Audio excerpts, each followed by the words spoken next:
एक औरत आज इस कातिल ठंड में बच्चे को जन्म देने वाली है।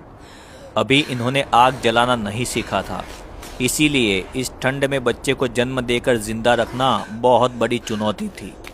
टेम्परेचर -30 से -50 डिग्री सेल्सियस तक पहुंच जाता था। प्रेग्नेंट औरत को गुफा के एकदम एंड में 2 औरतें लेके गई। कुछ नियंदरथाल मर्दों ने गुफा की ओपनिंग पर पत्थर रख दिए ताकि ठंडी हवा अंदर ना आ सके। कुछ घंटे सब लोग शांत बैठे और फिर एक बच्चे की किलकारी उठी। प्रेग्नेंट औरत ने एक लड़के को जन्म दिया था। पास बैठी औरत ने एम्बिकल कॉर्ड को तेज पत्थर से कट किया और बच्चे को जानवर की खाल में लपेटकर मां के सीने से चिपका दिया। जैसे ही बच्चे का जन्म हुआ, सब लोग उस बच्चे के चारों ओर घेर कर एक सर्कल में बैठ गए ताकि बच्चे को थोड़ी गर्माहट मिले। नया जन्मा हुआ बच्चा मां के सीने से लगा हुआ था। जानवरों की मोटी चमड़ी उसके छोटे शरीर पर लपेटी गई थी, लेकिन फिर भी उसका जिस्म बर्फ जैसा ठंडा होता जा रहा था। बच्चा कभी हल्की सी आवाज़ निकालता, कभी बिल्कुल शांत हो जाता। माँ की सांसें तेज़ थी। उसकी आंखें बार बार बच्चे के चेहरे पर टिक जाती थी, जैसे वो उसे सिर्फ अपनी नज़रों से ज़िंदा रखना चाहती हो। गुफा के बाहर हवा और भी ज़्यादा गुस्से में थी।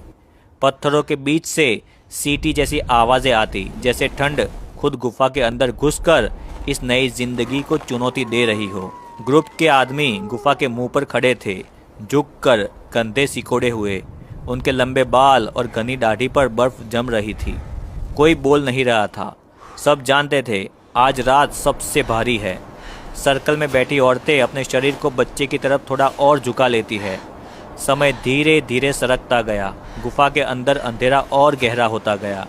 बच्चे की सांसें अब पहले से ज़्यादा कमज़ोर लग रही थी। उसकी किलकारी जो कुछ घंटे पहले गुफा में गूंजी थी, अब याद बन चुकी है।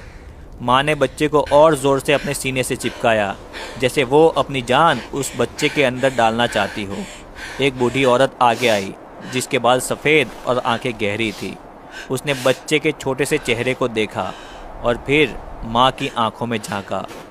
कुछ कहने की ज़रूरत नहीं थी। माँ समझ चुकी थी कि ठंड जीत गई है।